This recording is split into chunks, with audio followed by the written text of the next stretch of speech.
Hey, welcome to the Danger Zone. It's Ashley. Everything in this video can be found on a public domain. Full disclaimers down below. Happy Mother's Day to all moms and dads filling in for moms, as well as grannies, siblings, aunts, uncles. Happy Mother's Day. Bad news, he's a ginger. Good news, he's a prince. So do y'all remember when that was published? Everybody was talking about it a couple of years ago. That came straight out of one of her diaries. No worries. Things have changed over in the Meghan household. Like big time changed. He's no longer a ginger. He no longer has that bump on his forehead either. They must have had somebody shave that joker down.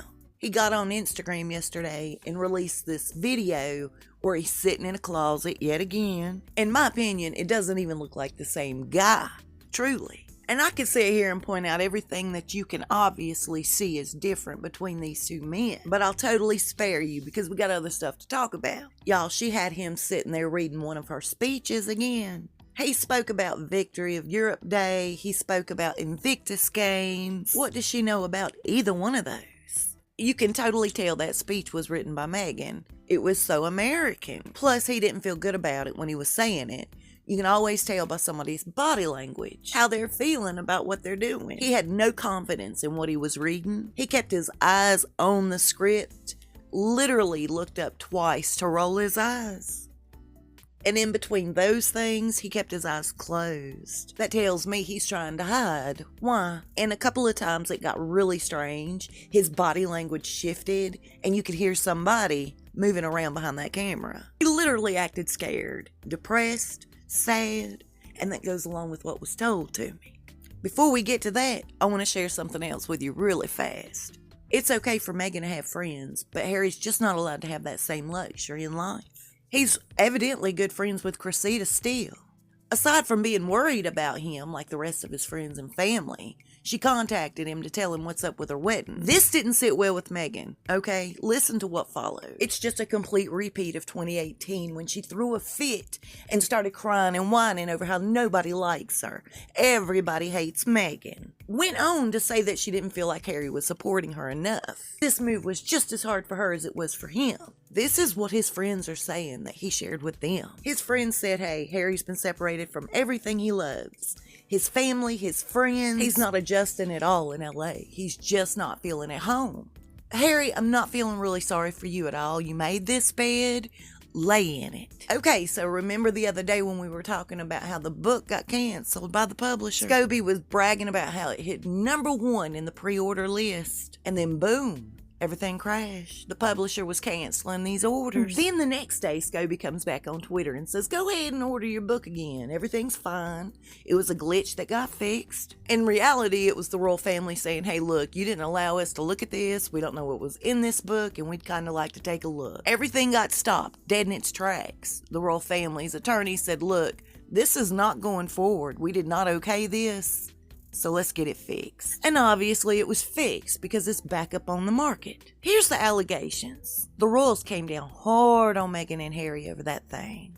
They'll put the blame anywhere they can. They'll put the blame anywhere. Remember, prior to all of this, Harry and Meghan were like pitching this book left and right. Finding freedom, escaping the royals, blah, blah, blah. Oh, modernizing a monarchy. Can't leave that out. Now look what they're doing. They're pointing their finger at Omid Scobie. Y'all, aside from their handlers, they don't have any other friends. You guys, to take the heat off of themselves, they're putting it all on Omid Scobie. And that joker's taking it. They coming out saying they didn't endorse this book. That's a lie. Playing like they didn't have a thing to do with it, when it was their idea. Just another few dropping character points. Hey, look, they're backpedaling for a reason. They need the royal family. They know they do. They're about dang broke. Now, speaking of backpedaling, let's talk about this real fast. I always knew Piers Morgan was coming from a real deep personal place. I think he forgot that he was married with children. He received that email, oh, I'm a big fan of yours, Piers, from Meghan, while she was on her hunt for aristocratic British men. He met up with her over drinks. They bonded and became really good friends, according to Piers. Police. And he admits that once she got with Harry, he wasn't needed in her life anymore. And it was game on after that, see? He ripped her to shreds, and he's ripped Harry too. His mind wasn't in the right space, see? He thought he really had a shot. He didn't realize she was using him as a stepping stone. And all I can think of right now is he must be sensing an end to this relationship, because he's fantasizing, in my opinion, yet again, that he just may have an inkling of a chance with old Meghan Markle. Now he's come out and said, I guess I was a little too hard on Meghan. As a journalist, I should have never taken it there. Dude, we can all see what you're doing. Stop. You're married with children. Keep that in mind now.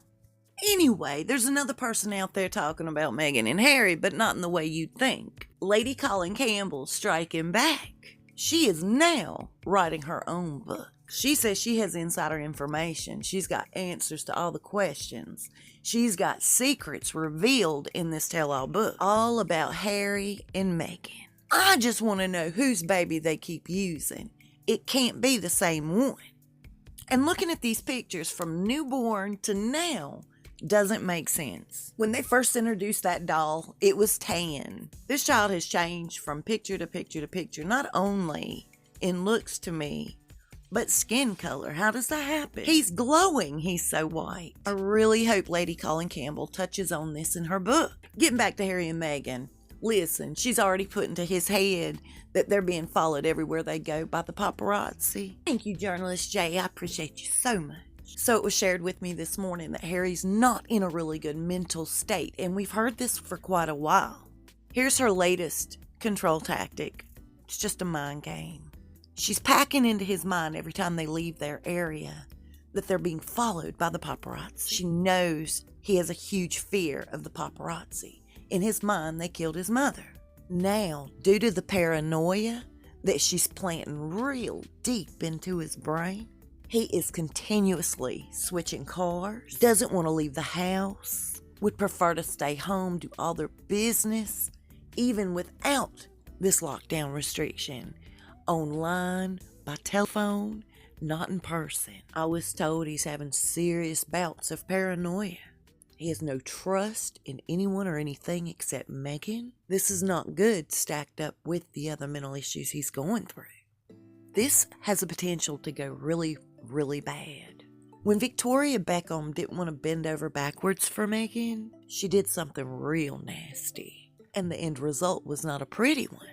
She started feeding his brain some real paranoid things. It was directly after she and Victoria had the falling out that she started telling Harry, I believe it's Victoria that's feeding all these stories to the press, selling our private life to the media. Instead of it dawning on Harry that, hey, they don't need the money, why would they do that? He goes directly over to David Beckham's to confront him.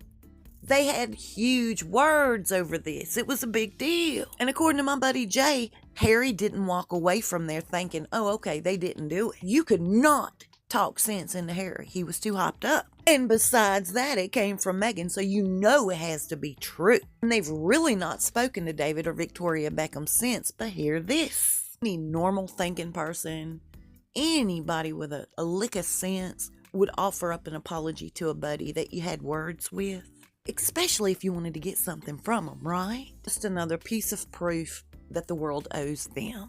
So Meghan has Harry call up David Beckham and ask about their former LA aide, aka servant, for the house. She had heard that they had a really good one. And like a good little submissive house husband that Harry has morphed into, he did exactly as she said, got all the information, didn't offer up an apology to these people, and they went ahead and hired on this servant, and that's all she is. 70-year-old woman at Meghan's mercy. Who wants to start bets? How long would this lady last? I'll go ahead and put in $5 and I'll say 3 weeks. In all seriousness, this is exactly the actions of an abuser. She's willing to put Harry like a pit bull on David Beckham, have horrible words, and no apology offered, but send him back to gain details for her benefit? Oh no. But you know what? We're not the only people that see this. Thank God. Diana's former psychic and really good friend of years and years has been so absolutely worried about Harry doing something terrible that she actually wrote William a letter. In this letter, she's begging William to step in and help Harry right now before it's too late. She's afraid that Meghan and Meghan's new friends isolating Harry as they have. She feels he may attempt something extremely drastic to escape this situation. I believe that with all my heart. We can all see it on his face, his body language. It speaks volumes. I think it's obvious to everybody he's an absolute misery. We'll see what happens next. I'll see you soon and we'll talk fast. Y'all stay safe and be blessed.